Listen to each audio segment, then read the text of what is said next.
na itigil na niya ang pagsasalita tungkol doon at pakainin pa siya, na ikinatawan niya. Nang maglaon ng gabing iyon, may ilang mga tambay na pumunta sa tavern at iginiit na isuko kaagad si Merrick o mamamatay ang lahat sa establisimentong ito. Sa loob ng isang kampo, may isang lalaking nagbabasa ng isang mensahe at napansin na mayroong kakaiba.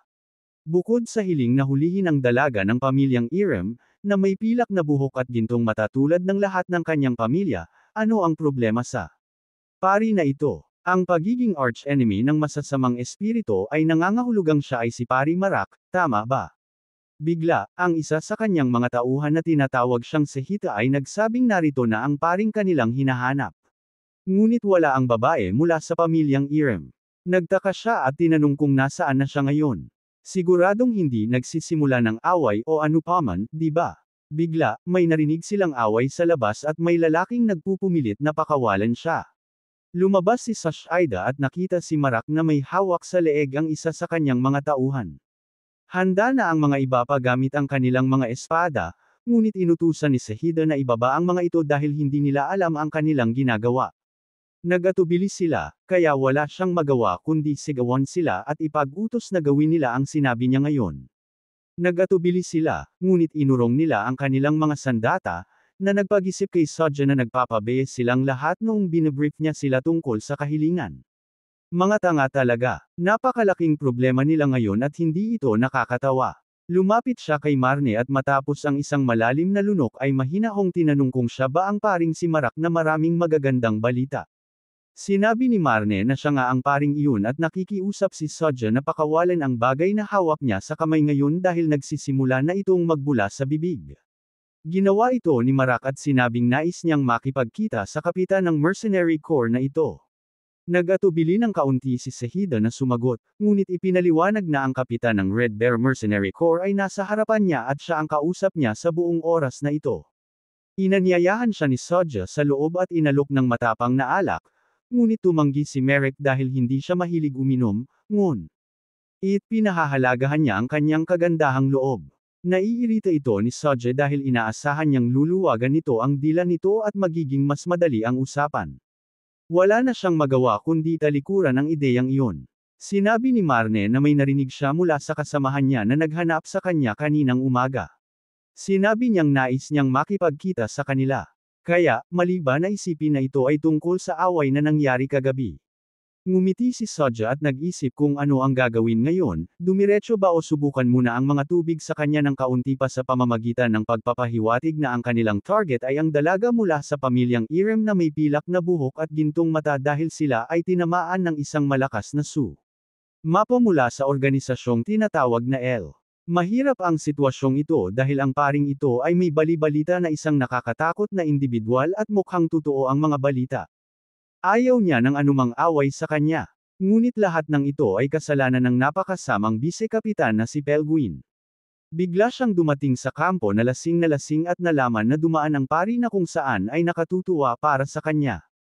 Pumasok siya sa toldo kung saan nag-uusap sina Marak at Sehida at diretso siyang tinanong ni Pelguin kung may tao ba mula sa pamilyang Iram sa kanyang grupo. Sinabi ni Marak na mayroon nga mula sa pamilyang iyon, isang babae para maging eksakto. Sinabi ni Pelguin na magandang balita ito. Kaya dapat siyang makinig habang maaga pa. Isusuko niya ang babae at papayagang umalis maliban kung nais niyang matikman ang isang kakilakilabot na kamatayan. Si Merrick ay agad na hinugot ang kanyang espada at bago mapagsabihan ni Sehida, naputol ang kamay ni Pelguin. Nahulog ang kamay sa lupa at nagsimula siyang sumigaw sa sakit. Isang sigaw na maririnig sa buong tahimik na kabundukan. Nakatutuwa at kakaiba ang sitwasyong ito para kay Marak. Hindi niya maalala na direktang sinabi niya sa kanya ang kanyang pangalan. Ngunit narito siya na sinasabi ito ng may magiliw na tono. Kaya sino iyon? Ang taong nais subaybayan siya at ang kanyang grupo. Alam ni Sodja ang mangyayari at nararapat na natakot.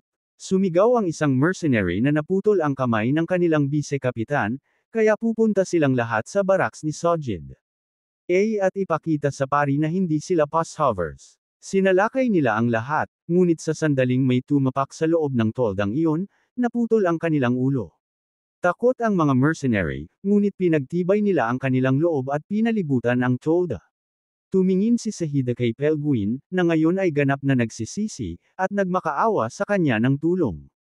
Itinaas ni Merrick ang kanyang espada sa itaas niya at naisip na ang supot ng kalungkutang ito ay hindi sisigot sa kanyang mga tanong sa lalong madaling panahon, kaya kailangan niyang itapon siya. Bigla, may sibat na lumitaw at hinarang ang atake ni Marak. Nagtaka siya dahil hindi niya inaasahan na bigla siyang kikilos. Ipinaliwanag ni Sodja na hindi niya balak, ngunit ang relasyon niya at ni Pelguin ay malalim. Dahil 15 taon na ang nakalipas, ang ina ay nag-udyok kay Marak na mag-ingat, at sinubukan ni Sodja na sipain siya gamit ang sibat.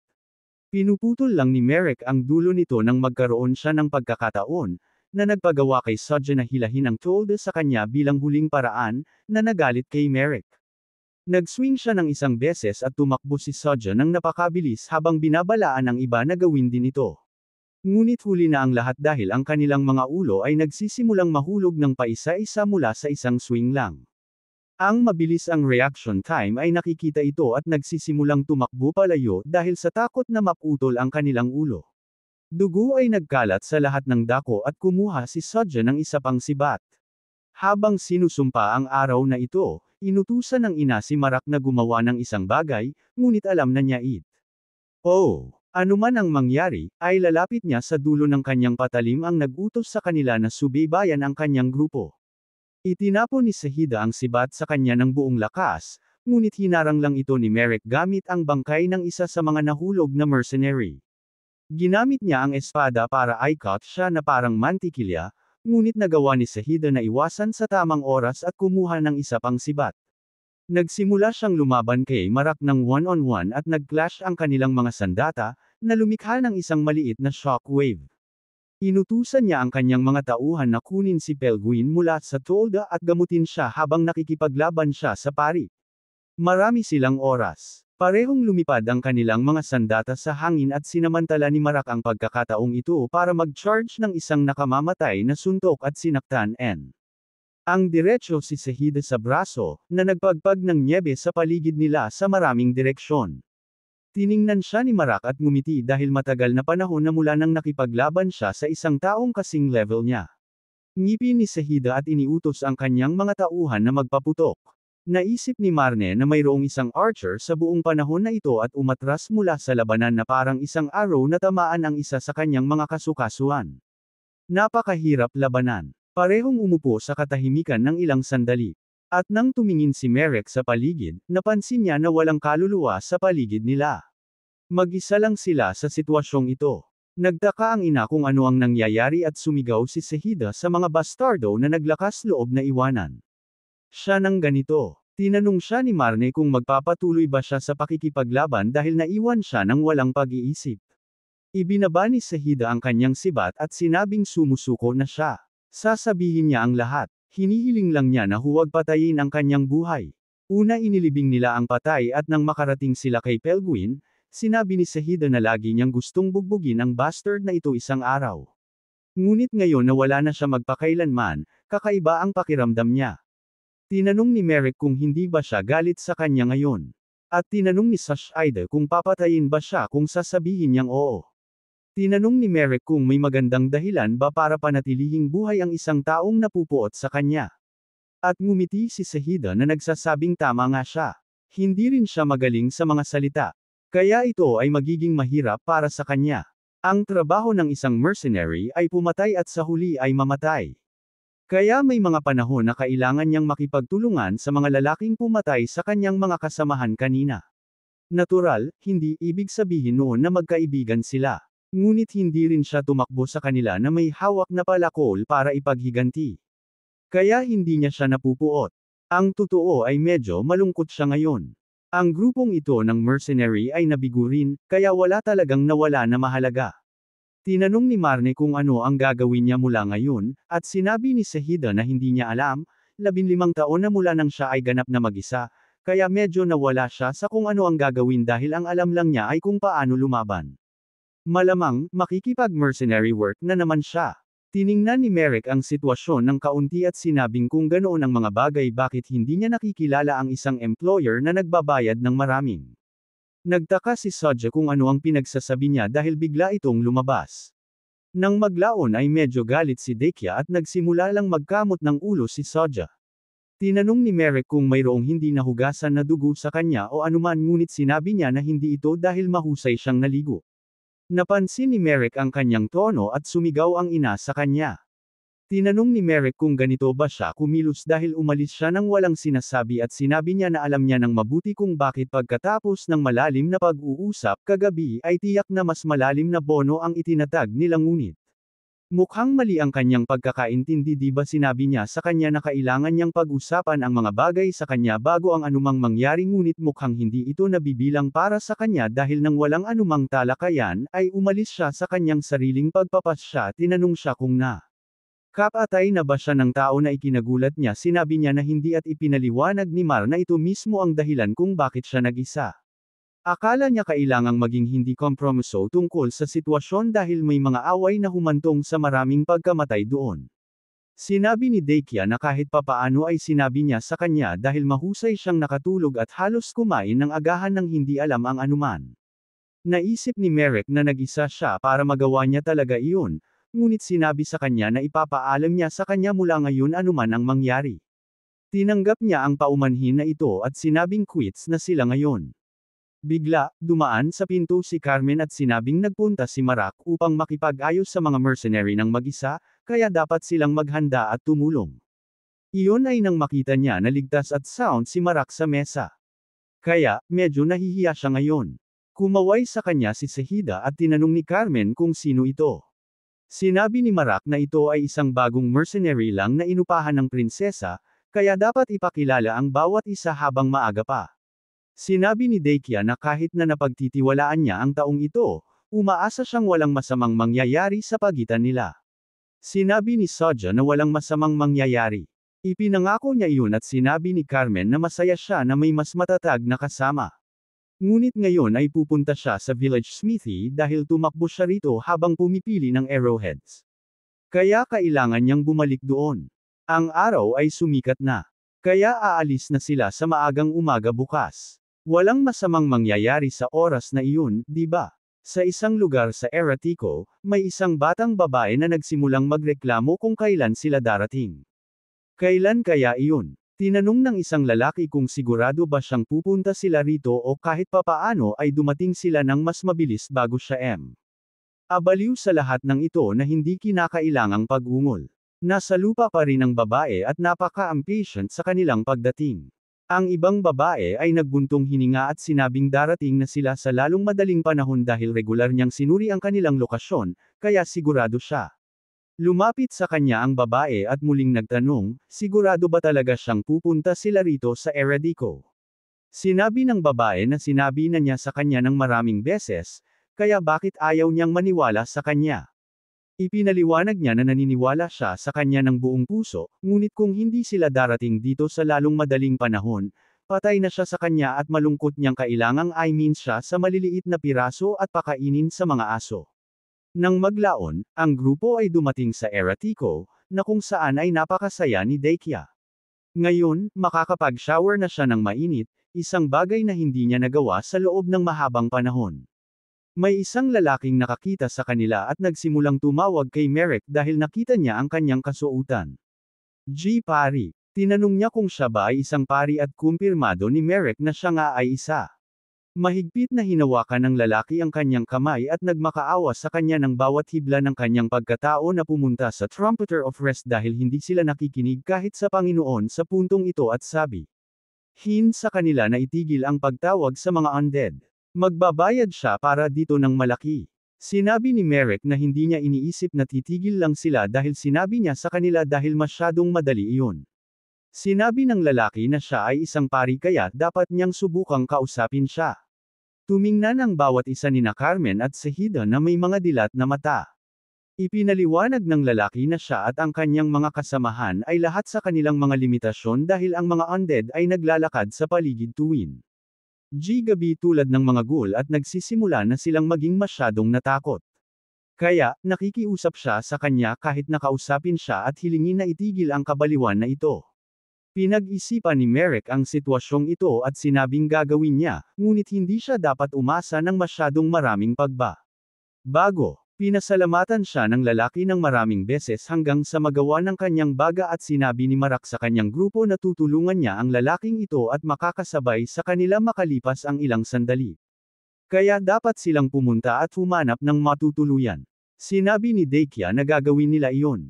At habang naglalakad sa madilim na kagubatan, naisip ni Marak na sa mga pari ng iba't ibang Diyos sa mundong ito, ang Trumpeter of Rest ang pinakanatatangi sa lahat.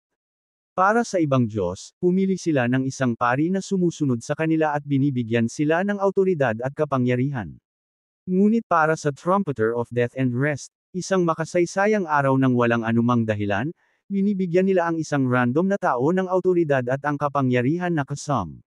nito, ang mga napili ay pare-pareho ang titulo, Trumpeters of Rest, at isinasagawa nila ang kanilang buhay na nag-aalaga sa patay at lahat ng bagay na may kaugnayan doon. Bakit nila ito gagawin? Iyon ay isang misteryo na hindi pa nalulutas hanggang ngayon. Ang totoo ay walang tunay na nakakaalam. Ang alam lang ng sinuman ay para gisingin ang patay mula sa kanilang walang hanggang pagtulog, ang mga trumpeter ay lumilitaw kung saan maraming bangkay ang nakahiga. Hinaypa nila ang kanilang mga trompeta na walang tunog at naglalakad sa paligid na parang isang sundalong namumuno sa patay. Siyempre, may mga taong nasa kapangyarihan na hindi nagustuhan ng fenomeno na ito. Iyon ay ibinigay. Ngunit walang sino man ang naglakas loob na ipakalat ang kanilang daliri sa mga undead na pinangunahan ng mga trumpeter. May katuturan ito, dahil kung makikipaglaban sa isang hukbo ng mga undead na maaaring bumangon ng walang hanggan, tiyak na matatagpuan nila ang kanilang wakas. Dahil wala silang magagawa. Sa gayon, ang karamihan kung hindi lahat, ang mga Trumpeter of Rest ay namumuhay ng kanilang buhay sa kumpletong pag-iisa at nagpupunta sa paligid kasama ang mga undead, ang kanilang tunay na mga kasama. Ang mga ito ay isang bagay na tulad ng isang natural na fenomeno na dapat pag-aralan. Sa kalaunan, nakarating siya sa lokasyon ng Trumpeter at binati siya. Hindi nagsalita ng kahit isang salita ang Trumpeter, na nagpapahintulot kay Merrick na magpatuloy.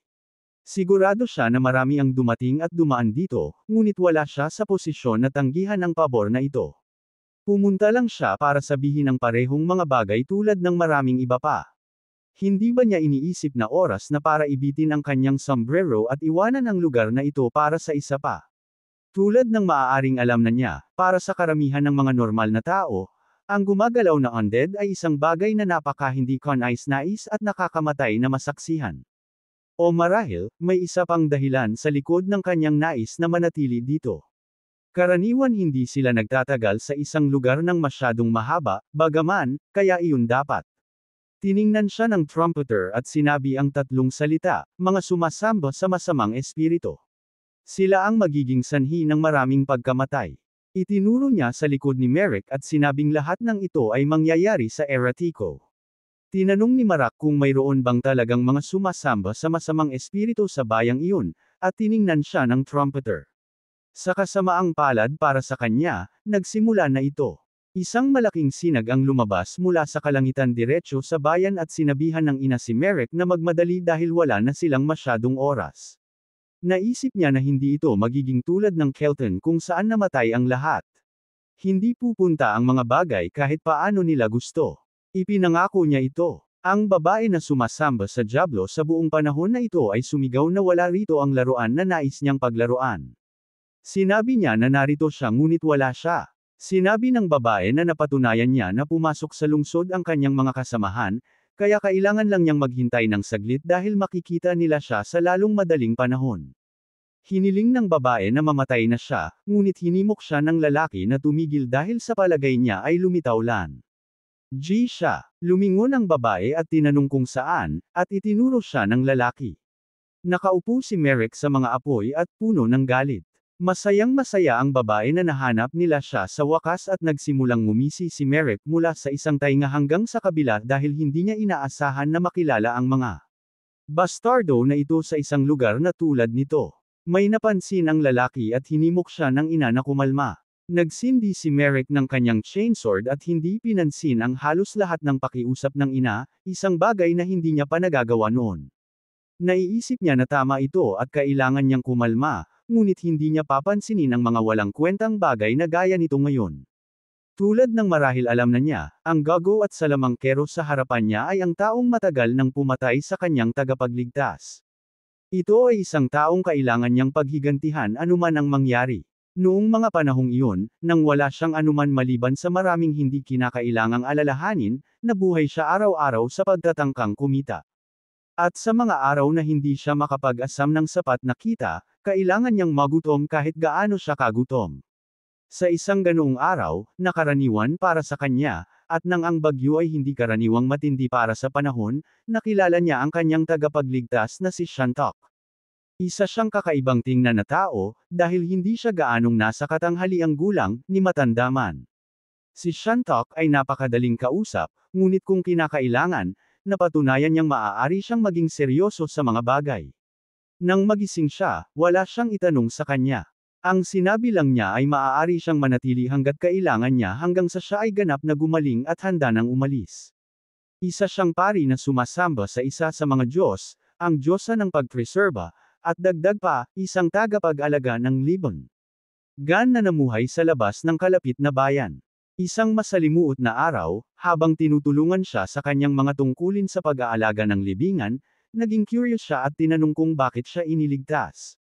At nang hindi humihingi ng anumang kapalit, marahang ngumiti ito at sumagot nito. Dahil gusto lang niya. Iyon lang ang dahilan.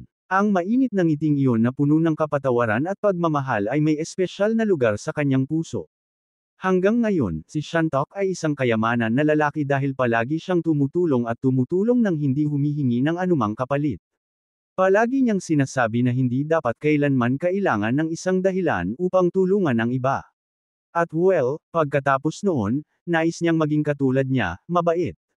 Makalipas ang isang taon sa payapang at mabait na buhay na iyon, sa taglamig para maging tiyak, nagligtas siya ng isang lalaki na hinimatay sa nyebe, ang parehong posisyon na kanyang kinaroroonan hindi pa matagal na ang nakalipas. Naalala niya kung paano siya iniligtas ni Shantok at syempre sinubukan niyang maging katulad niya at tumulong.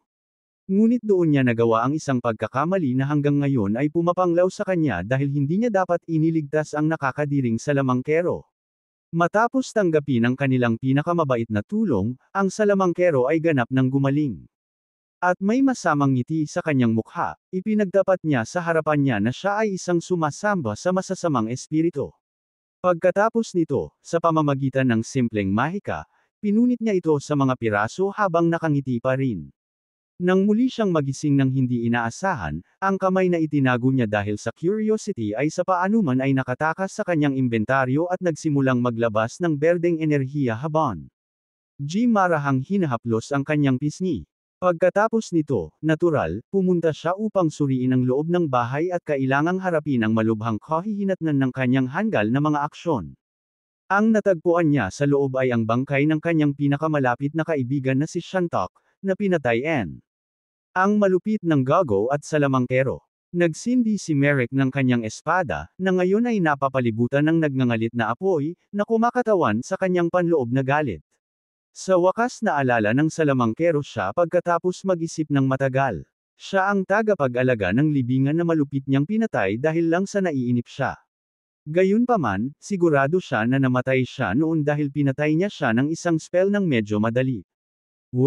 Buhay siya ngayon, kaya ang lahat ng usapang ito ay nagiging walang saysay para maging totoo. Oo nga pala, ang suot na pari ay isinuot ng isa pang tagapag-alaga ng libingan ngunit mukhang isinusuot niya ito ngayon. At ang kanyang braso ito mismo ang braso na nakakabit sa kanya ngayon. Tama, ginamit niya ito ng maayos sa nakaraang 3 taon at maayos itong trinato sa kanya. Labis na nagagalit ito kay Merrick dahil may galit siya sa taong ito sa lahat ng mga taon. Ngunit hindi niya siya kinukutya tulad ng ginawa niya noong mga panahong iyon. Ang babae ay nagmamadali sa tabi niya at nabanggit na narinig niya na siya ay napakalakas. Naghihintay siya para sa isang taong katulad niya. Sa segundo na makapasok siya sa distansya ng pagputol, pinuputol siya ng malinis ni Merrick at nagbabanggaan sa harang ng salamangkero. Nabanggit niya na siya ay medyo naiiba sa mga bulong-bulong na narinig nila, at hiniling ni Merrick na tumigil siya. Sa pagsasalita habang ang mga rune sa kanyang mukay ay kumikislap ng fluorescent green. Hinimok siya ng ina na tapusin ito at nakahanap siya ng sapat na puwersa upang masira ang harang na nagpapahintulot sa kanya na putulin ang kamay na ninakaw sa kanya noong panahong iyon. Ang babae na mukhang ayos lang ngayon ay nabanggit na gusto niya ang isang taong katulad niya. Nagulat si Merrick sa kanyang presensya at hindi nag-aksaya ng oras sa pagputol ng kanyang ulo na nahanap niya na isang nakakatuwang aktibidad. Ang salamangkero ay nag-activate ng Scales of Retribution sa kanyang paa at naghihintay si Merrick upang makita kung ano ang lahat ng iyon. Ang salamangkero ay humampas sa lupa ng buong lakas habang ipinagmamalaki ang kanyang iconic na masamang ngiti, at isang pagsabog na mukhang krus ang nangyari.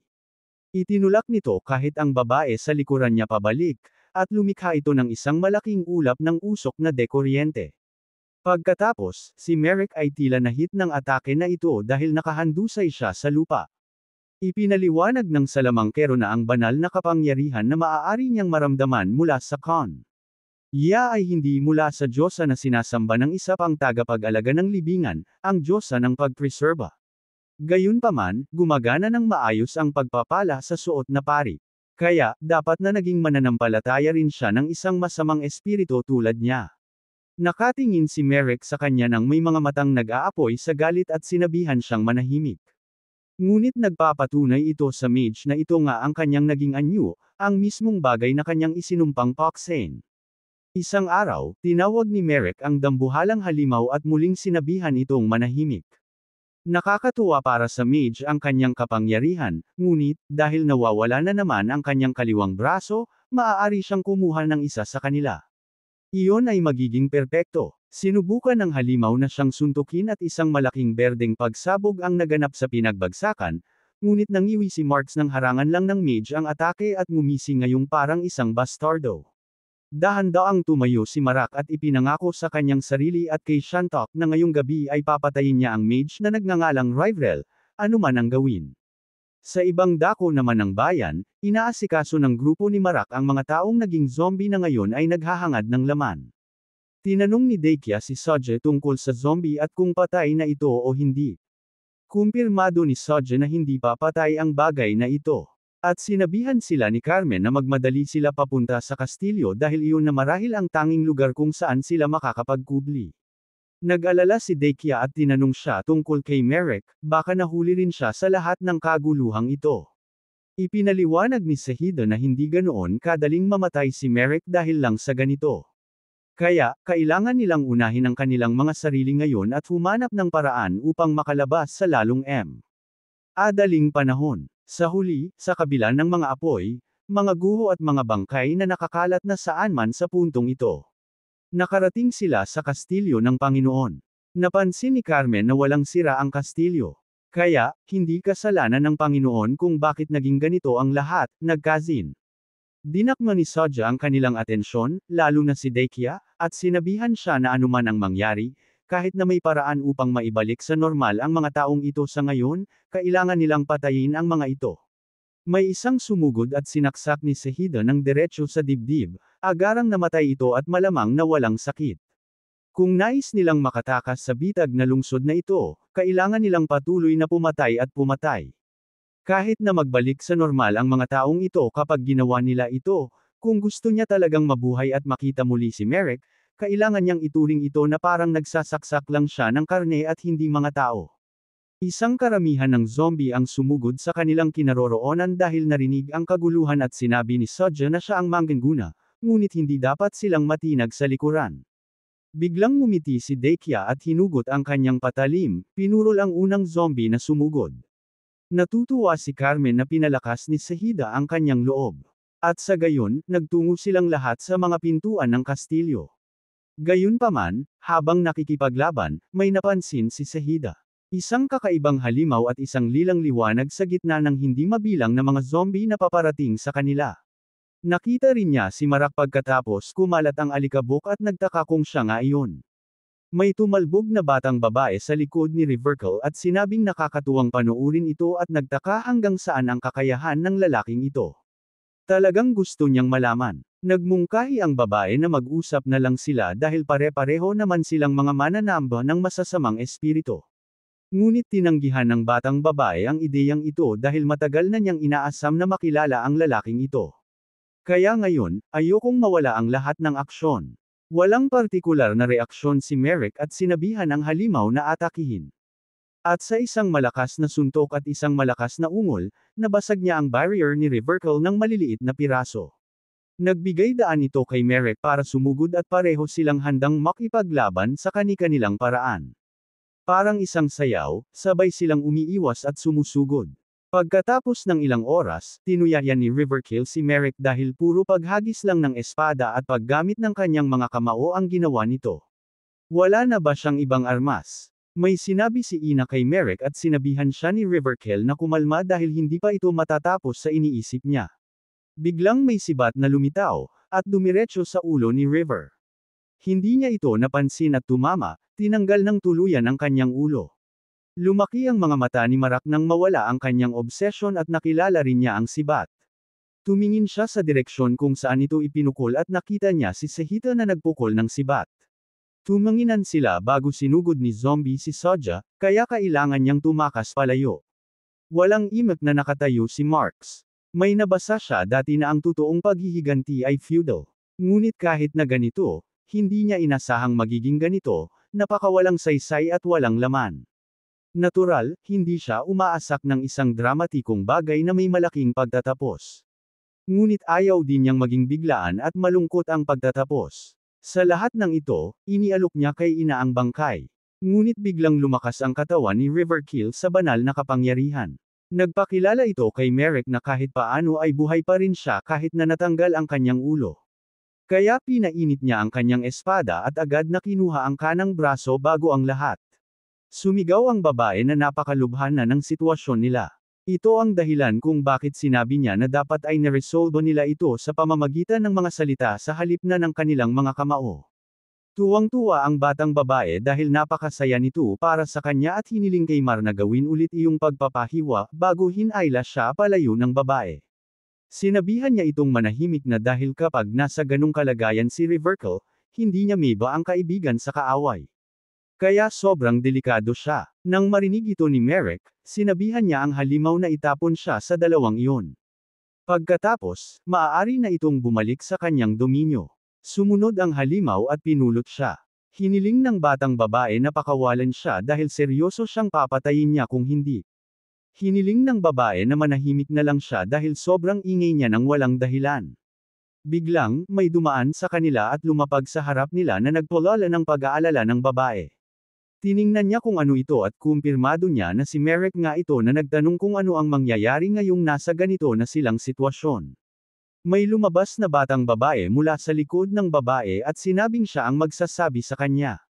Pearly ang kanyang pangalan habang ang babaeng ito na maikli ang buhok ay nagngangalang Bena. Sinubukan ng babae na makiusap na tumigil sa pagsasalita, ngunit ipinagpatuloy ng batang babae ang pagpapaliwanag. Na sila ang tinatawag na lihim na samahan ng mga mananamba ng masasamang espiritu. Liberatio ang kanilang pangalan. Kung maghahanap-hanap siya sa kanyang noggin, maaalala niya marahil ang iba pang mga mananamba ng masasamang espiritu na dati niyang pinatay sa Kelton. Sinabi ni Marak na naaalala niya ang lahat ng ito ng malinaw at ipinaliwanag ni Pearly na ang lahat ng mga taong iyon ay miyembro rin ng organisasyong ito, Liberatio. Ito rin ang pangunahing dahilan kung bakit matyaga silang naghintay sa kanya sa lugar na ito. Lumakad si Marak patungo sa kanila at tinanong kung ilang tao ang mayroon sa kanilang organisasyon. Sinabi ni Pearly na hindi niya alam at hindi rin alam ni Bana. Nandito lang siya dahil pinayagan siyang gawin ang lahat ng gusto niya. Kung gusto niya ng mga sagot, dapat diretso niyang tanungin si Riverkill dahil siya ay ipinadala mismo mula sa Liberatio upang magsagawa ng isang mahalagang misyon dito. Bagamat sa ngayon ay maaaring hindi siya sumagot dahil nasa isang kakaibang kalagayan siya. Tinanong ni Marak kung ano ang layunin ng organisasyong ito at humakbang si Berna na siya ang magsasabi sa kanya. Ang kanilang layunin ay simple at makatarungan. Ito ay ang lumikha ng isang mundo kung saan hindi mahalaga kung anong Diyos ang pipiliin ng isang tao na sambahin. Isang mundo kung saan ang mga tao ay hindi inuusig dahil lang sa pinili nilang sambahin ang isang Diyos na sa tingin ng mundo ay masama. Tinanong ni Merrick kung bakit nila sinunog ang nayon na ito. Makakatulong ba ito sa kanilang layunin sa anumang paraan? Sinabi ni Berna na hindi niya rin nais na maging ganito ang mga bagay at ito ay higit sa lahat dahil mahilig magdulot ng maraming gulo si Rev Urkel. Ang tanging dahilan kung bakit sila napunta sa nayon na ito ay dahil may ilang bagay silang kukunin at isa sa mga ito ay nasa kanya. Tinanong ni Merrick kung anong bagay ang kanyang tinutukoy at sinabi ni Berna na ang banal na relikya, ang marbles na nasa katawan ng pagkakatawang tao. Hinigpitan ni Merrick ang kanyang hawak sa kanyang mga tanikala at naisip na tama ang kanyang mga hinuha tungkol sa lahat ng ito. Gamit ang banal na relikya na nagtataglay ng sinaunang kapangyarihan ni Ina, nais ng mga taong ito na may gawin sa kapangyarihang iyon. Ngunit ano? Sinabi ni Merrick sa kanila na ang marbles na gusto nila ay nabasag. At inisip ni Berna na nagsisinungaling siya dahil hindi ganoon kadaling mabasag ang isang bagay na napakahalaga. Sinabi ni Marak na nabasag ito, kahit na ito ay mahalaga, at iniwan niya ang mga labi sa isang lugar sa Kelton, talagang itinapon. Tinanong din ni Merrick kung isa lang ba sila, at masigasig na nakinig si Ina. Nag-atubiling sagutin ni Berna ang tanong na iyon, ngunit sumigaw si Pearlie na may apat pa, na nagpapasigaw ng galit ni Ina. Ito ay natural lamang dahil siya ang may-ari ng nakakulong na kapangyarihang iyon. Kaya nararapat lamang na magalit siya dahil dito. Inaway ni Berna si Pearlie dahil sinabi sa kanya ang lahat ng impormasyong ito ng libre. Ngunit sinabi ni Pearlie na malalaman din naman niya ito dahil nasa panig niya sila.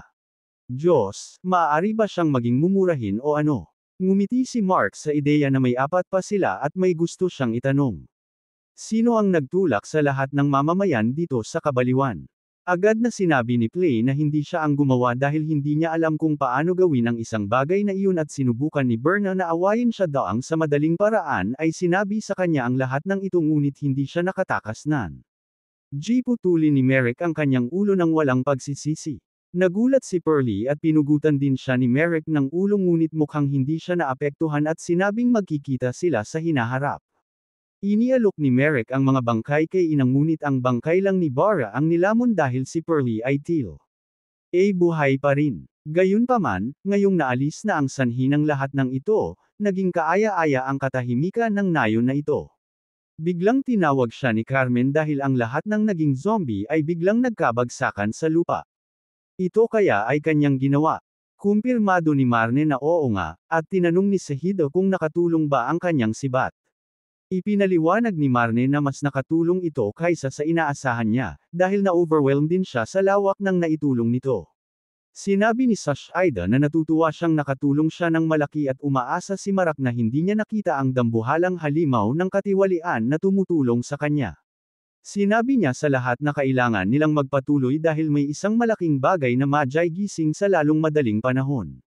Lahat sila ay lubhang naguguluhan sa kanyang mga salita at tinanong ni Carmen kung ano ang ibig niyang sabihin, ngunit sa sandaling iyon ay nagsimulang gumuho ang lupa at ang hangin ay napuno ng kamatayan.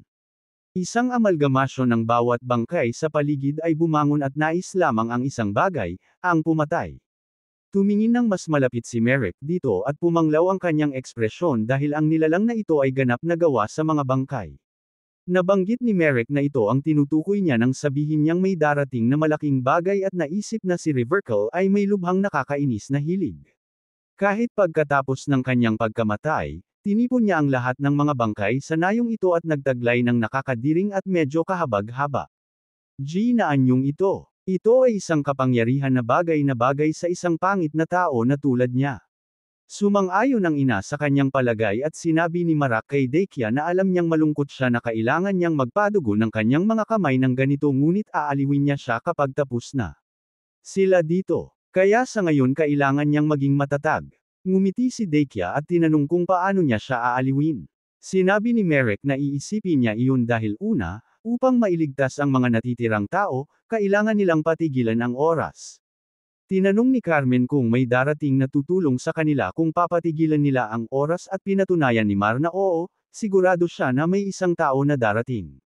Dumating ang trumpeter sa mga pintuan ng nayon at napansin siya ni Sahida. Nabanggit niya na ang taong nais niyang hintayin ay narito na.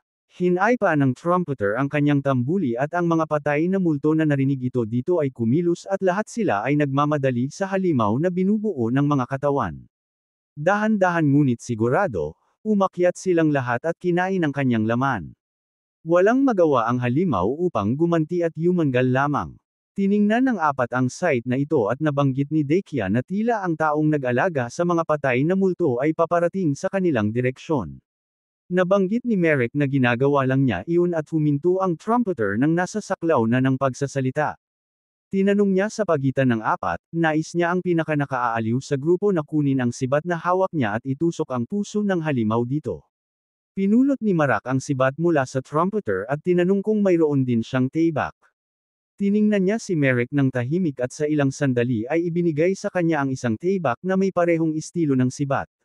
Nagulat si Merrick sa kanyang kakayahang lumikha ng mga bagay ng napakabilis at tinanong kung makakalikha rin siya ng dalawa pang tayback at ilang mga palaso. Tiningnan siya ng trumpeter marahil ay ini sa kanyang patuloy na mga kahilingan sa ilalim ng maskara at itinawag ang kani-kanilang mga item H. Abang sinasabi kay Merrick na sabihin ang gusto niya ng sabay-sabay dahil wala silang ganito karaming oras na sayangin. Lahat sila ay naka-equip. Si Sodja ay may sibat, si Carmen ay may busog at palaso, at si Dekia ay may isa sa mga tayback. Iniikot-ikot niya ito at nabanggit na ito ay medyo magaan. At gayon din ang iniisip ni Merrick. Ito ay isang magandang sandata. Ang talas nito ay hindi dapat hamakin, dahil ito ay gawa sa purong mga buto, at ito rin ay napuspos ng pagkadyos ng trumpeter. Laban sa mga patay na multo, at lalo na laban sa isang nakakadiring halimaw, ito ay magiging lubhang epektibo. Ang trumpeter ay napa-rating sa tabi niya at ipinaliwanag na ihihinto niya ang mga galaw ng nilalang na iyon para sa isang habang. Sa panahong iyon, susubukan nilang tusukin ang puso ng higanti at sana ay magtagumpay. Kung gagawin nila, ang kanilang mga gantimpala ay ang mismong mga sandata na hawak nila ngayon. Sumang-ayon si Merrick, at hinaypan ng trumpeter ang kanyang tambuli habang lahat sila ay naghahanda para sa labanan. Ang ingay ay nagsisimulang mag-vibrate sa buong lugar, at kapag umabot ito sa halimaw, na sinasalakay pa rin ng mga patay na multo, sumabog sila sa likido, na tumakip sa halimaw. Tiningnan ito ni Dekia at nabanggit na ang trumpeter ay talagang nagtutunaw ng mga bangkay, ang mismong mga dinala niya. Pinagmamasdan ni Marak ang lahat ng ito na may isang tiyak na paghamak habang ang halimaw ay nagsisimulang manggatag sa buong paligid habang sinusubukan nitong gumalaw. Mas naiintindihan niya kaysa kay Dekia daw ang pinatutunaw ng trumpeter ang mga bangkay upang muling patigasin sila. Para sa kanya, kahit papaano ngayon, mas masahol pa siya kaysa sa sinuman sa mga masasamang espiritong sumasamba.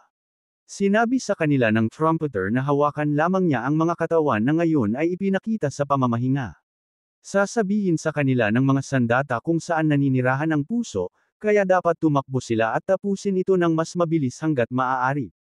Iniisip ni Marak na nais niyang magsalita ng higit pa tungkol dito, ngunit sa ngayon ay walang sapat na oras dahil may mahalagang gawain silang dapat tuparin.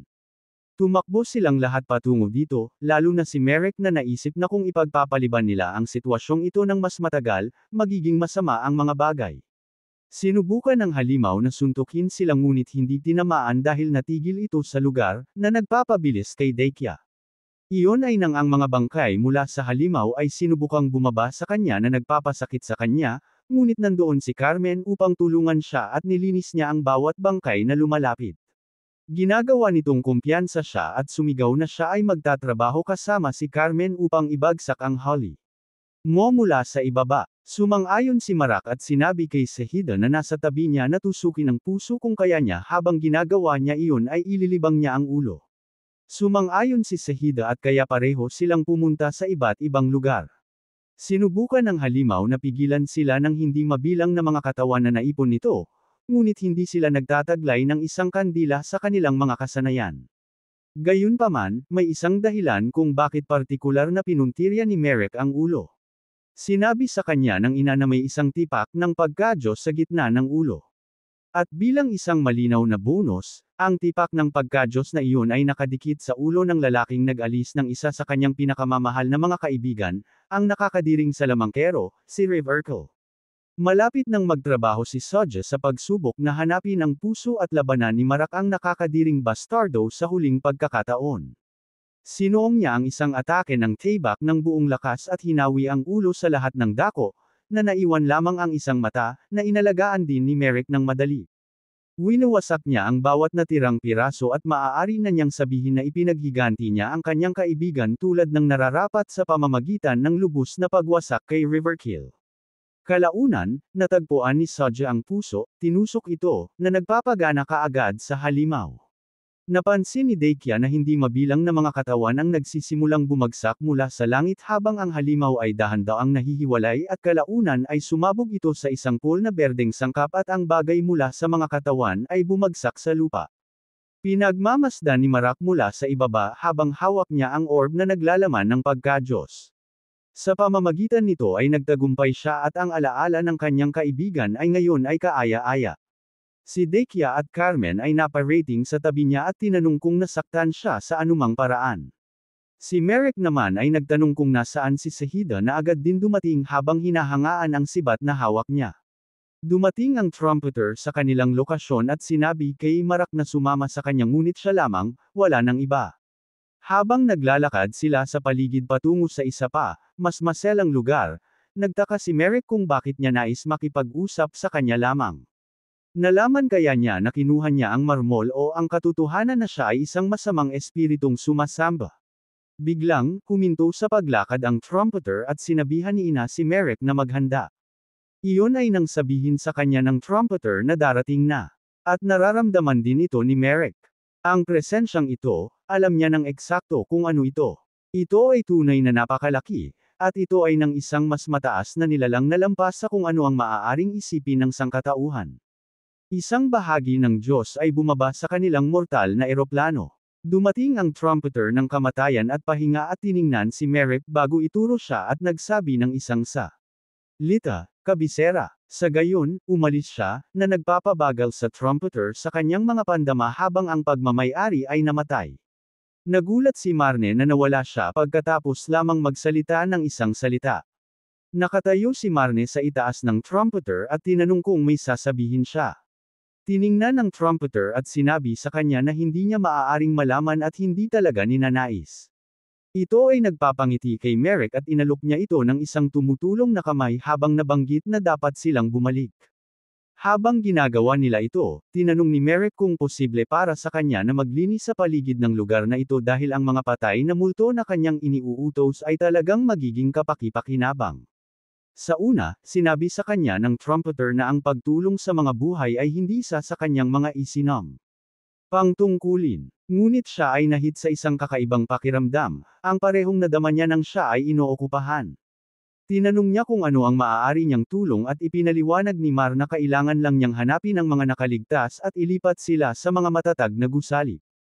Hinaypa ng trumpeter ang kanyang tambuli at ang mga patay na multo ay nagsimulang gumalaw muli na nag-spoke kay Dakia ng kaunti ngunit kumalma siya sa ilang sandali.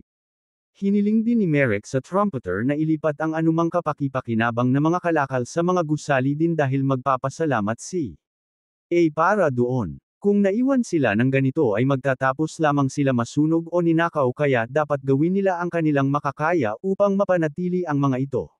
Muli, hinaypa ng trumpeter ang kanyang tambuli. At agad pagkatapos, hiniling ni Merrick sa kanya na patayin din ang mga apoy.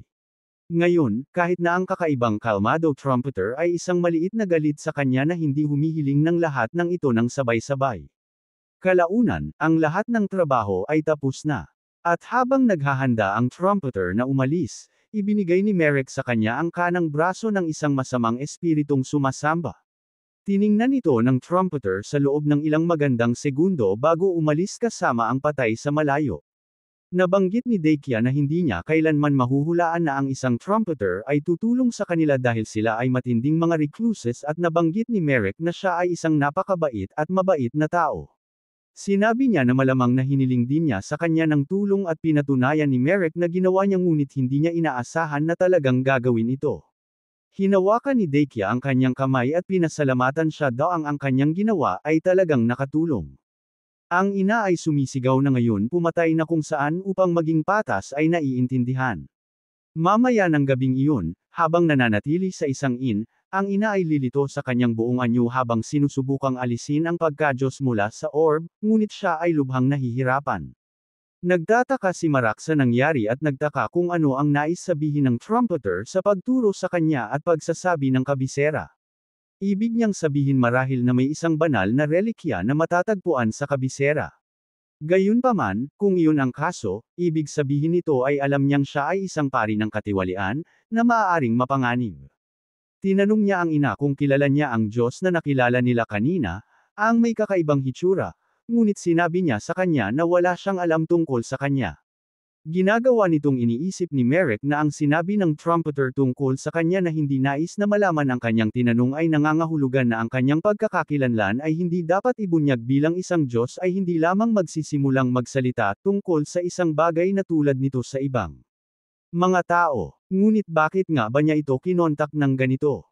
Ano ba ang tunay niyang layunin? Nagalit ang ina sa orb at ipinukpok ito ng paulit-ulit sa galit, na ikinabahala naman ni Merrick. Ipinaliwanag niyang nahihirapan siyang paghiwalayin ang kabanalan mula sa marmol. Ngunit sinabi ni Merrick na huwag siyang masyadong mag-alala dahil tiwala siyang magagawa niya ito. Subalit, kahit na sobra ang galit niya, hindi magandang paraan ang pagpukpok ng gamit upang maipahayag ito. Sinabi ng ina na gusto lang niyang maging mas kapaki-pakinabang para sa kanya, na ikinatutuwa naman ni Merrick, ngunit hindi niya dapat ipukpok ang mga gamit kahit gaano man siya kabagot. Hindi niya kailangang mag-alala dahil magiging 3 beses na mas kaakit-akit kaysa sa dati kapag nagawa niya it. Oh! Tinanong ng ina kung magiging kaakit-akit din ba siya sa kanya pagkatapos niyang magawa iyon. Ngunit sinabi ni Merrick na hindi, na sumire sa kanyang buong mundo. Nakiusap si Marne na makinig siya hanggang sa dulo, ngunit umiiyak na siya. Ipinaliwanag ni Marne na sobra na ang kanyang kaakit-akit para sa kanya. Kaya pareho lang sa kanya kung ito'y 3 beses o 300 beses na mas kaakit-akit kaysa sa ngayon. Nangako ang ina na hindi na muling magwawala at ipukpok ang mga gamit. At sa gayon, niresolba ang problema. Sa isang tavern sa isang hindi natatanging lokasyon, nakikinig ang sacerdotisa habang may 2 lalaki na nag-uusap tungkol sa mga mananamba sa masamang espiritu na tila nasa lahat ng lugar ngayon. Hindi lang sa kahariang ito, pati na sa kaharian ng silangan. Ang disyerto kaharian at ang hilagang imperyo rin. At dagdag pa, ang Kelten at Eratiko ay lubharing naghirap dahil sa mga mananamba sa masamang espiritu. Kaya, delikado rin ba ang kanilang lungsod? Ipinaliwanag ng isa na hindi na nila kailangang mag-alala tungkol doon dahil may isang tao na pumatay sa lahat ng ito sa parehong Eratiko at Kelten. Lahat ng ito ay salamat kay Merrick na nagligtas sa parehong mga lungsod na iyon.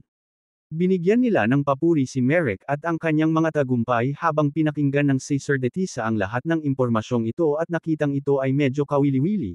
Naglalakad si Hilden sa mga bulwagan at minura ang sitwasyon dahil bahagya na lamang niya na nakumbinsi ang Panginoon ng Eratiko na hulihi ang prinsesa. Ngunit salamat sa mga putang inang mananamba ng masamang espiritu na iyon, lahat ay nasayang. Ngayon ay maaari na lamang siyang umasa na ang prinsipe ng Dragon Kingdom ay hindi ipakakaasa sa kanya ang kanyang hindi may iwasang galit. Gayunpaman, mas magagalit ito kung hindi siya magpapakita, kaya kailangan niya ito gawin anuman ang mangyari. Kumatok si Hilden sa pinto ng silid, at ang prinsipe ay inutusan siyang pumasok habang galit na nakatingin sa pinto. Sa isang lugar na malayo, isang bandido ang nagtangkang magmakaawa para sa kanyang buhay habang hawak ni Marak ang patalim sa kanyang leeg. Sinabi ng bandido na ibibigay niya ang lahat ng kanyang pag-aari, na hindi ikinatuwa ni Merrick, kaya pinatay niya ito. Maliwanag na hindi nasisiyahan si Dekia sa lahat ng pagdanak ng dugong ito at sinabi ni Marak na ililibing niya sila kahit papaano. Ginawa niya ito, ngunit palihim din niyang inalay ang mga ito sa ina at tila nakakalap na siya ng halos 4,000 na kabanalan. Lahat ng ito ay higit sa lahat dahil sa napakaraming bandido na naglakas loob na umatake sa kanila. Sa pagtapos nito, ipinagpatuloy nila ang kanilang paglalakbay, ngunit biglang lumapit si Dekia kay Marak dahil may gusto siyang itanong. Hindi niya ito sinisisi sa anuman, kaya hindi niya dapat ito masamain. Ngunit hindi niya kailanman pinapalaya ang alinman sa mga bandido. Gusto lang niyang malaman kung bakit. Gayunpaman, kung ayaw niyang pag-usapan ito, hindi niya kailangang magsalita. Napasay at ngumiti si Merrick. Tinanong niya kung nagtanong din siya kina Carmen at Sehida, at kinumpirma niya na oo. Sinabi sa kanya ni Carmen na dahil sila ang unang umatake at malinaw na armado at handang manakit, malamang na hinahabol din nila ang mga inosenteng tao at iyon ay isang bagay na Di niya maaaring hayaan. At si Sahita, gaya ng dati, ay nagsabing ginagawa lang niya ang kanyang tungkulin, ngunit maaari niyang subukang palayain ang mga ito kung iyon ang gusto niya, sinabi ni Marne na sa kanyang kaso, naniniwala siya sa potensyal ng mga tao. Medyo naguluhan si Dakia nito ngunit tinanong kung pinag-uusapan ba niya kung paano kahit ang mga bandidong iyon ay maaaring magbagong buhay sa ilang paraan. Kumpirmado ni Marne na ganoon nga. Naniniwala siyang kahit ang mga bandidong iyon ay may posibilidad na magsisi at magsimulang mamuhay ng mabo. Ting buhay na walang pagdanak ng dugo at kapayapaan. Galit na tanong ni Dakia kung bakit hindi niya sila pinapalaya. At ipinaliwanag ni Merrick na ang unang pagkakataon ay palaging mahirap para sa anumang bagay sa buhay. Kaya mas malamang na babalik sila sa landas ng kadiliman kaysa magsisi. Iyon ang dahilan kung bakit pinapatay niya sila ng walang awang. Mabigat na nag-isip si Dakia sa sitwasyon at tinanong kung may karapatan ba talaga silang magbigay ng hatol sa kanila ng ganito. Kahit ang mga Diyos na tila makapangyarihan sa lahat ay tila walang malinaw na pananaw tungkol sa paksang ito. Nakipag-usap ang ina kay Merrick ngunit alam na niya ito kaya hindi na niya kailangang mag-alala. Ibinigay niya sa kanya ang awtoridad na gawin ang nais niya. Sinabi ni Merrick na hindi niya sila pinapatay para magbigay ng hatol kundi pananagutan lamang para sa mga piniling kanyang ginawa. Kung magpapatawad siya ng anumang masama, at ang masamang iyon ay muling gumawa ng masama, na sinasaktan ang mga inosenteng buhay sa proseso, ang ilan sa responsibilidad ay babalik sa kanyang balikat pagkatapos. Kaya, mas gugustuhin niyang pasanin ang responsibilidad sa pagkuha ng kanilang buhay at pagkakataong magsisi para sa kanilang mga kilos. Wala siyang ideya kung ano ang maaari niyang bayaran sa paggawa ng napakaraming pagpatay. Ngunit anuman ito ang pinili niya, at kailangan niyang panindigan ito anuman ang mangyari. Ang magpalaya ng isang masamang tao na pagkatapos ay pumatay ng mga inosente ay isang bagay na sa kanyang paningin ay hindi kahit papaano ay hindi mapapatawad. Sa palagay niya, kung hindi niya kayang panagutan iyon hanggang sa dulo, kung gayon kahit gaano kalaki ang potensyal ng isang masamang tao na magbago, nangako siya sa sarili noong araw na iyon na hindi na niya muling palalayain ang alinman sa kanila. Naglaruan sandali ni Dakia ang kanyang buhok at tinanong kung maaari niyang sabihin sa kanya kung bakit siya nag-iisip ng ganito. Siyempre, kung gusto lang niya, dahil hindi niya siya pinipilit sa anuman. Sinabi ni Marak na tiyak na gagawin niya ito, ngunit malamang na kailangan nilang itabi ito para sa ibang pagkakataon dahil may grupo ng mga mangangalakal na dumarating. Iminungkahi ni Sodja na salubungin nila ang mga ito dahil tiyak na mayroon silang iba't ibang kapaki-pakinabang na item, at maaari di nilang ibenta ang mga kagamitan mula sa mga bandido sa kanila. Ginawa nila ito, at nang maglaon, habang nasa isang kampo na itinayo ng mga mangangalakal, sinuri ng isa sa kanila ang espada ni Merrick ng may malaking kaguluhan, dahil ang metal na ginawa nito ay napakaganda. Ito ay isang immortal na halwang metal na binigyan ng diwa ng sinaunang imperyo at ang teknolohiya nito. Ang ginawa ng espadang ito ay immortalium, na lubhang bihira. Tandaan ni Carmen na dapat pinag-uusapan niya ang medalya ng kawalang kamatayan, ngunit ang mga ngalakal ay lubhang nasasabik dahil o ay mas immortal kaysa sa mga nakolekta niya sa loob ng mahigit 120 taon. Gusto niyang bilhin ito anuman ang halaga, ngunit sinabi sa kanya ni Merrick na hindi niya ito ibebenta.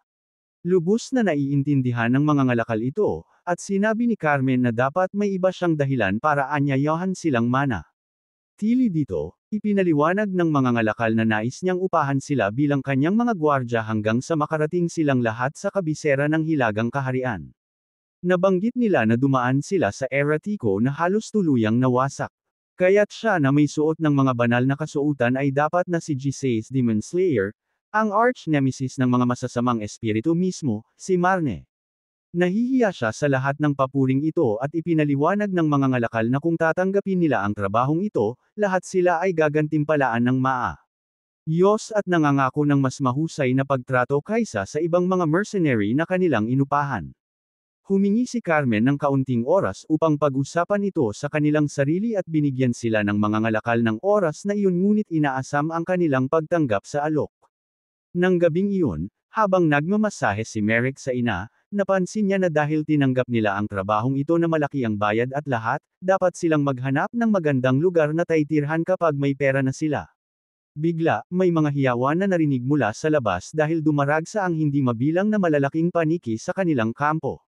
Pinuprotektahan ni Merrick ang ina at handang harapin ang anuman para sa kanya. Patuloy na inatake ng mga malalaking paniki ang pangkat na sinisikap na ipagtanggol ang mga manggang. Alakal, partikular sina Marak at Carmen, na nasa unahan. Sinubukan din ni Dekia na tulungan ang isang mangangalakal sa pamamagitan ng pagtatangkang mag-shoot ng fireball. Ngunit bago pa man siya makakalap ng sapat na mana upang gawin ito, may isang espada na lumitaw sa ulo ng paniki, at ang manganga. Local ay tumakbo ng malaya. Ang espada ay itinapon ni Merrick, na nais pigilan si Dekia at nagtagumpay dahil kung hindi niya alam kung paano kontrolin ang kanyang spell. Maaari siyang nakagawa ng maraming pinsala. Nagalit si Dekia at sinabing hindi naman ito masyadong masama. Baka kung tama ang pag-aim niya ay isang paniki lang sa hangin ang matamaan niya. Sinabi ni Marak hangin ang matamaan niya. Sinabi ni Marak na kahit na ganoon, ang mga paniki ay nakakalipad at mas mahirap hulaan ang mga ito sa hangin. Walang tunay na garantiya na ang isang magic spell na hindi tumama sa target nito ay hindi makakahanap ng iba, o maaaring isang kaalyado. Kaya hiniling niya sa kanya na itigil ang pag-cast ng mga spell mula ngayon. Patuloy na nagngangalit si Dekia, ngunit sumang-ayon na ito ay mapanganib. Nakahanap si Marne ng kanyang daan sa pinuno ng mga ngalakal na ang espada ay wala pa sa kaluban, na tumutulo ng dugo sa carpet. Napansin ng mga ngalakal na nais niyang ilagay ang napakagandang espadang iyon sa kaluban nito, ngunit ipinaliwanag ni Marne na nakasalalay ito sa kanyang mga sagot. Nakita ng mga ngalakal kung ano ang nangyayari at napansin na kung ganito ang kaso, mas mahusay na sagutin niya ito ng matalino. Sinabi sa kanya ni Marne na dapat talaga siyang mag-isip bago sumagot dahil maaaring magulo ito. Ang kanyang unang tanong ay bakit inaatake ng mga mananamba ng masamang espiritu ang isang organisasyon ng mga ngalakal ng biglaan. Sinubukan ng mga ngalakal na iwaksi ito sa pagsasabing hindi niya talaga alam, ngunit nang pinaandar ni Marak ang kanyang espada, sumuko siya at sinabing ipagkakatiwala niya ito sa kanya dahil kilala siya. Sa gayon, nasiyahan si Merrick. At sa gayon ay isinaksak niya ang kanyang espada habang umaasang hindi nagtatago ang mga ngalakal ng anuman higit pa rito. Tinanong niya kung itatago niya ang lahat ng ito at sumang-ayon si Merrick dahil siya ay isang mercenary at handang maglihim. Hiniling ng mga ngalakal sa isa sa kanyang mga tauhan na dalhan siya ng bagay. At ginawa niya ito, isang maliit na gintong kahon.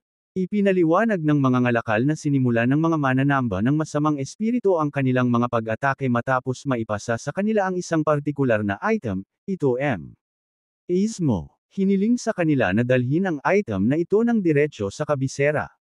Napansin ni Merrick na dahil ang tagal na mula nang makuha nila ang kahilingan, tiyak na marami silang nasawi. Kaya, ang tanong ay, bakit hindi na lang nila tinalikuran ang kahilingan? Sinabi sa kanya ng mga ngalakal na nakatanggap sila ng immortalium bilang bayad ng maaga, at nangako pa ng higit sa sandaling makumplito ang paghahatid. Kung talagang totoo siya, hindi niya alam kung bakit nila gugustuhin ang isang bagay tulad nito, at humingi siya ng payo sa isa pang pari, ngunit wala itong alam. Ipinakita niya kay Marak ang item, isang kwintas na uri, na nagniningning ng malakas sa ilalim ng liwanag. Agad na naramdaman ni Marak na ito ay isang banal na relikya, isa na naglalaman ng kabanalan ng ina. Ito marahil ang dahilan kung bakit gusto ng mga mananamba ng masamang espiritu ang item ng sobra. Ngunit paano nila ito nalaman? May kamay siya ng ina, kaya paano nila nalalaman kung saan lahat ng kanyang mga banal na relikya? Tinanong din ng mga ngalakal ang kanyang opinyon sa item dahil siya rin ay isang pari. Ngunit nagsinungaling si Merrick at sinabi sa kanya na wala rin siyang ideya. Ngayon naiintindihan niya ang sitwasyong kinakaharap nila. Ngunit dapat pag-usapan nila ang isang bagay na mas mahalaga. Tinanong ng mga ngalakal kung ito ba ay tungkol sa mga kondisyon at kinumpirma ni Merrick na ito ay dahil may itinago siya sa kanila na naglagay sa kanila sa panganib. Sa palagay niya ay natural lang na baguhin nila ang mga kondisyon. Kakailanganin nila ang dobleng halaga ng pera na ipinangako niya sa kanila para sa lahat, hindi lang sa kanya. Nag-atubiling sumang-ayon ang mga ngalakal at napansin na sa halip na isang pari, dapat naging mga ngalakal na lang siya. Nagkita ang grupo sa loob ng isang tolda ng imbakan at binati ni Sehida si Marak sa paghahanap dahil maraming baka sa paligid na may mga labanan na nangyari, lalo na sa kagamitan ng mga sundalo. Tiyak na labis na silang nakipaglaban, kaya hindi nakakagulat kung bakit ganito.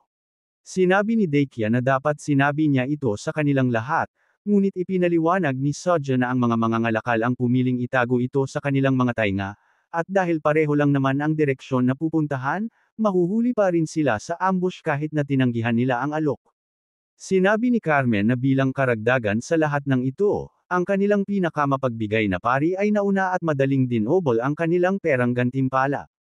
Napansin ni Merrick na nakuha lang niya para sa kanila ang nararapat sa kanila.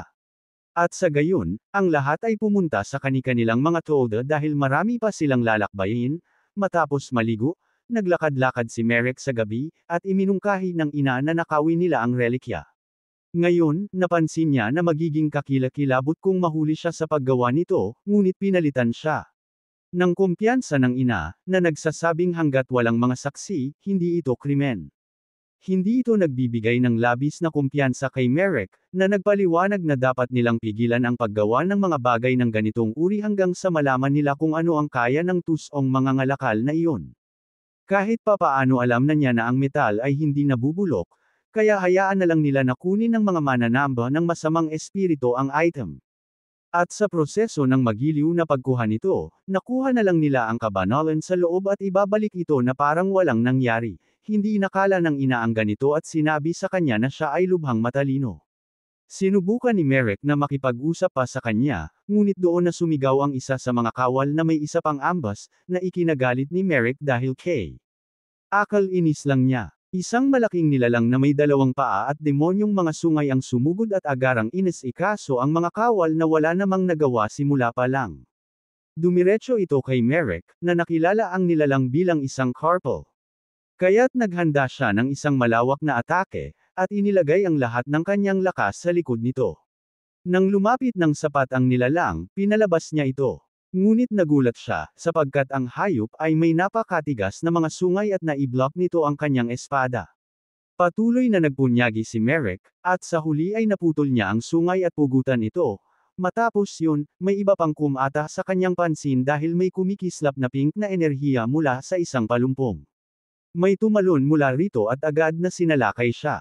Sa sandaling iyon, nahuli ni Merrick ang babaeng handang sumugod sa kanya. Ito ay isa sa mga masasamang mananamba ng espiritu na kanyang nakilala noon, si Pearly, na nasabik sa wakas na makita siya muli. Napansin niya na marami siyang naisip tungkol sa kanya. Nagawa kaya niya rin ito. Kumpirmado ni Merrick na hindi niya siya naisip kahit isang beses, ngunit sinabi niya na okay lang iyon dahil sapat na ang naisip niya para sa kanilang dalawa. Napakarami nito na mababayaran ang kawalan ng pag-iisip niya. Ikinagalit ni Merrick na kailangan na naman niyang harapin itong pipsqueak at napansing may gusto siyang itanong sa kanya. Bilang kapalit, tinanong siya nito kung ano ang kanyang matatanggap para sa impormasyong ito.